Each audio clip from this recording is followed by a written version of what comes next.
Now that Monster Hunter World has completed its development, all of the previously limited time events are now permanently available to all hunters at your leisure. Scrolling through all of the quests in the event tab is a very overwhelming experience. As such, I've been making roundup videos and individual spotlights of different events that I think are very much worth your time. These range all the way from low to high to master rank. Do check them out if you haven't done so. I'm sure there'll be something of value for you no matter where you're at. I'm Lighted Up Dan, and on this channel we cover action RPGs, roguelikes and MMOs, including loads of Monster Hunter World, I'm sure you've noticed, and other titles like Grand Blue Fantasy Relink. Just as a quick side folks, over 90% of the viewers on the channel are unsubscribed, despite there being an overwhelming majority of returning viewers. It would mean the world to me. If you enjoy the content, do subscribe, and with that said, let's get to it. Wicked Wildspire Warfare is a low rank 5-star HR8 event, pitting you up against 1 Diablos and 2 Bariths in the special arena. Whilst armor spheres are probably not something that you're super after when you're in the early stages of the game, given how quickly you turn around gear with the power creep being very fast, I still thought it was beneficial to give you the option if it is something that you want to check out. When you first enter the arena, the Diablos and 1 Barith will be in there, with a second one to follow afterwards. Diablos can be really nasty and is quite often the first wall that players encounter during their Monster Hunter World journey. It will charge at you quite a lot, horns first, and burrows underground for a sneaky, daunting homing attack. You can equip Screamer pods and fire one out when it's burrowed underground. This will pop it up like a whack-a-mole and gives you a nice window of opportunity to deal some more damage. Going in with good bonks on the head is really useful to break its horns, and the more part breaks you get, the more opportunities for staggers and windows for damage that you have. Use your Clutch Claw to tenderize the part so you can get more damage off, get your breaks easier, and of course get your wall bangs in for big damage and more openings for you. The Diablos and Barith can actually have a turf war in this arena as well, which is really useful, helps deal damage to both of them, and you can continue to attack the monsters dealing more damage during their turf war animation. Use that opportunity to dish out a ton of damage. Barith has a very hard head, which you're going to have trouble not bouncing off. Wounding it first with your Clutch Claw will help you get around this. While Barith also likes to charge at you, it has some very obvious tells. Both its body language and the big steam train noise it makes kind of gives it away. Watch out for the giant puddles of muddy water, that is unless you are Peppa Pig, but for the rest of us we want to avoid being swallowed up by the soggy goodness, which will give you water blight. Once you're done wrangling these wicked Wildspire Warfare wastes of space, you will be rewarded with a bunch of armor sphere pluses. Not the absolute base level one, just one above, but still useful at that level if you want to use them. Next up is one I don't necessarily recommend you do, but I've included it anyway. Moss Swinin' and Dinin'. It's a high rank 6-star HR11 event in the arena against 5 deadly gigantic Mosswine. You've got up to 9 carts for a reason. I've cautioned you on this because regardless of what stage in the game you're at, and indeed what your armor rating is at, these Mosswine with their charges or even aggressive turns will one-shot you. That's right, one shot. Even with a master rank weapon, they take a pretty good amount of damage to take down, and you're going to want to stun them first by throwing a stone with your slinger at them. Try your best to get them one by one, or if you've got a couple on your hands, make sure that they are stun locked nicely. The moment they look like they're winding up an attack, kind of get out of there, get some space. If you are able to do this, you're rewarded with all manner of armor spheres, including, I believe, the strongest ones available to you in the game. Either way, I got a hard armor sphere and I got a heavy armor sphere. I also got 55k Zenny for completing it and a 20k gold egg to trade in as well. Plus the ticket if you're interested in, I think it's the head armor piece. An all-round awesome quest to do, but it is scary as anything. Be cautious. You know what they say, it's better to be safe than to be a dad. Not really relevant, but worth keeping in mind. Just jumping in really quickly here in between your armor sphere events, I'm really stoked to say that this video is actually sponsored by my friends at TomTok. They sent me a bunch of their officially Capcom licensed Monster Hunter collab stuff, and one of the things they sent me is right here. Look at this amazing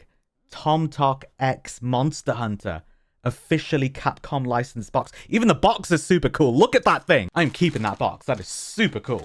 Look at this. It's a well done steak bag. It's really well made as well. Look at the attachments, like how you actually attach The slings there is really well made, really nice. Do you or someone you know love Monster Hunter, but you're like stupidly annoying to buy for like I am? Because you just buy everything yourself that you want. I bet you they don't have this though. Me personally, I'm going to use this as a gym bag. When I go over to the gym and I'm working out, I don't want to have my phone and my wallet in my pocket, and my keys in my pockets, all that sort of stuff. Pop it in here, perfect size for it. Put it over to the side. Boom. If you're interested in the well done steak bag or any of the other Monster Hunter collab stuff from TomTok, trying to put it back on the chest, but it kept rolling off. I put a bunch of their Amazon links in the description. There's a Japan, US, UK, and EU store, so it should cover most people. And a huge shout out to TomTok for the sponsored opportunity. Thank you very much. Now back to your Armor Sphere events. Up next, we've got Rolling with the Uragan, another high rank 7-star HR 13 event, pitting you up against 2 Uragan in the Elder's Recess. As with all hunts, when you're facing multiple monsters, their HP totals will be lowered. So while it might look daunting to have to face off against more than one monster, it's often pretty quick and easy. They'll both be present at the same time, so chances are you'll be facing off against both of them. Watch out for their explosive scales, tenderize their hard heads, go for your wall bangs, and any mounts that you're able to get as well, particularly when you're in the sloped sliding area. Depending on what weapon you've got, it's pretty easy to land some mounts there. And a handy little tip, when an Uragan has been toppled over, you can actually mine it for additional resources. It's debatable whether it's worth it because of course toppled monsters are your opportunity to deal a lot more damage, but it's a pretty cool fun thing, and I think unique to Uragan. I think Zenogre's the only thing that kind of comes closest, right? Once you're done rolling more than Limp Bizkit in the year 2000, you will be rewarded with Armor Sphere pluses and advanced Armor Spheres as well. Not to mention a bunch of Uragan parts which can make for some really nice defensive gear. Worth your while if that's what you're after. Into Master Rank now. Balloon Fight is a 2-star MR6 event, pitting you against a Power Lumu and a Nightshade Power Lumu inside the special arena. This is another one that I kind of advise against, unless you've got 3 sleep resist or other effective means of avoiding the constant sleep attacks. Yeah, the Cleanser Booster or even Cleanser Booster Plus is great, but it only lasts for a while, and when it's on cooldown, oh boy, Narcolepsyville. If you want to go for it anyway, you can use the Nightshade Power Lumu to actually put the regular Power Lumu to sleep, which is going to happen a lot of times, and use those opportunities to get out additional damage, taking the regular one down first before you deal with the Nightshade Power Lumu afterwards. As you're in the special arena, utilize all of the traps that are available, the falling rocks, and of course the Dragonator when it does become available, and smash them up good. Wound the parts with the Clutch Claw, go for wall bangs, focus your damage out on the head, and go for part breaks to get additional damage windows. Once you're done snoozing snug as a bug in a rug, you'll be rewarded with hard armor spheres and the chance to get heavy armor spheres too. But at what cost? Was it really worth it? Up next is one I'd recommend over Balloon Fight. The event Talk About a Party Foul. A 5-star MR19 event against the Seething Basilgeuse in the special arena. A variant of the regular Basilgeuse, it does much of the same stuff, dealing lots of fire elemental damage, throwing out its blasting scales all over the place, but can also glow purple and have its blasting scales mutate, growing in size, having a larger blast radius, and dealing more damage. I'm not sure on this, but I believe blast resist doesn't actually do anything in this fight, because all of the damage is fire or impact. But I'm not entirely sure. That might be something to test out or to do some research on. It's very weak to ice and pretty weak to thunder, so any of those elemental weapons will be really useful for the fight. Its tail is very weak to damage, and you can stay somewhat safe by remaining around its belly, around its tail area. But you will have to roll around a lot and just be mindful of what attacks it's doing. This is a pretty popular event, so if you do SOS Flare, it should fill out pretty quickly, and I do recommend that because multiplayer is super fun. Its tail is very susceptible to all types of damage, so you can really put out a lot if you focus on that. It's also severable, and there's loads of part breaks you can get all over its body. Going for your part breaks, your KOs, wounding with the Clutch Claw, and getting wall bangs with the Clutch Claw are all going to make sure that you're maximizing on your opportunities to deal damage. Once again, being mindful of being in the special arena, so use the falling boulders and crack out the Dragonator, and you'll be done in no time. Once you're done getting blasted more than teenagers wearing tie-dye t-shirts, you will be rewarded with a bunch of heavy armor spheres and the chance to get some king armor spheres rarely as well. This one's really worth your time, as these armor spheres are pretty valuable. Once you've beaten Iceborne and lifted the initial MR cap, you can do the event Brand New Brute, a 6-star MR24 event against the Brute Tigrex in the arena. Brute Tigrex is an absolute menace, seemingly even more aggressive than the Tigrex if that was even possible. It has a repertoire of very damaging shouting attacks. Not just the typical monster roars which stun you for a little while, no, full-blown attacks, including AoE shockwaves in its immediate vicinity, and a long-range shockwave beam attack it does too. Very deadly and hard to avoid. I mostly just face-rolled them, because I wanted to get in and bonk. I am a proud member of the Dong Dojo after all. It's very weak to water elemental and pretty weak to thunder elemental, so taking those weapons along will be helpful. Focusing your damage out on the head is going to be really useful, albeit pretty tough given the highly aggressive nature of the monster. Try to get multiple part breaks giving you windows for additional damage, KOs with your bonking weapons, wound with a clutch claw where you can, and wall bangs in between its enrages as well. You're also given paralysis knives in the item box before you come out into the fight. Throw these to inflict paralysis and give you another window of opportunity. You'll have noticed a lot of shinies dropping off from this monster more so than usual. That's because they are in fact armor spheres. You don't get any monster parts for this fight, strictly armor spheres. Do make sure you take the time to pick up the shinies, as this will make sure that you get the most amount of armor spheres as possible. Once it's done shouting the house down more than Teenage Light It Up Dan, you're going to be rewarded with heavy, king, and true armor spheres, collectively the strongest armor spheres in the game, as well as any of the hard, heavy, and king armor spheres that you picked up during the hunt. I don't think I've seen any true armor spheres been picked up from the shinies. You're just gonna have to let me know if you have, but as you can see, this is a fantastic way to get really strong armor spheres. I have, however, saved the best till last. A Farewell to Zinogre is a Master Rank 6-star MR24 quest, pitting you up against a Zinogre in the arena. This is such a worthwhile quest that I've covered it a couple of times, including in its own individual spotlight. So if you do want some more in-depth information about it, do go check that video out. However, I'm going to provide everything here anyway. Like the previous fight, during this event, the monster's going to drop a lot of shinies on the floor that you need to pick up. Instead of armor spheres, these are for Steamworks fuel. At some point after you've beaten Iceborne, you're able to switch your Steamworks to use 100 fuel at a time, making it 10 times quicker. And it also multiplies the rewards by 10 as well. Zinogre is one tough cookie, firing out deadly attacks often in a sequence that can be really bad news really quickly. It's a thunder elemental monster that will inflict thunder blight with its attacks. If you have over 20 thunder elemental resistance or 3 blight resist, you will be immune to thunder blight. Thunder resist is always useful as you'll take less damage from the monster. It may not trump defense, but it is useful. If you have 3 stun resist, however, thunder blight isn't going to do anything to you, as all it does is it increases your propensity to be stunned, which is very dangerous, of course. Go for part breaks as much as you can for additional windows of damage, give it a good old boink on the noggin to get your KOs, and as always, it is an Iceborne monster that has been developed with the clutch claw in mind. Get your wounds off when you can, and wall bangs when it's not enraged for additional damage windows. This is another super popular event, so you can either join other people's SOSs or fire off an SOS flare yourself. I'm sure it'll fill out pretty quickly. Even if you're very experienced with facing Zinogre, it's still a tricky fight, so keep your wits about you and your focus sharp. After you're done getting zapped more than a Pikachu drinking Red Bull, you will be rewarded with a bunch of Dragon Vein coals. These, alongside the ones that you picked up during the hunt, should culminate in about 9 to 10,000 Steamworks fuel. This, whilst consuming 100 fuel a go, should give you one full go up to the cutscene, as well as everything else you get, which is super useful. You will get an absolute ton of armor spheres, including plus, hard, heavy, and king. This has got to be the most efficient and most fun method of farming armor spheres, which also gives you so many other fantastic things. More decorations than you know what to do with, loads of high value trade-in items, and Steam tickets which you can directly meld for mega demon drugs and mega armor skins. No more farming for nourishing extract. Just an all-round excellent event for you to do. That's why I made its own video for it. And it's featured on a roundup as well. It's really good. And that's my event roundup of farming armor spheres at all parts of the game. Thank you so much for watching. I hope this was useful. Have you tried these out before? Are you going to try them out? Do you have anything else that you like to do instead? Let me know in the comments. As I mentioned at the beginning of the video, over 90% of the viewers on the channel are unsubscribed, despite there being a large majority of returning viewers. It would mean the world to me if you do enjoy the videos, do subscribe to the channel, and come join the recently opened up Discord, where we get groups together and do some hunts. But until next time,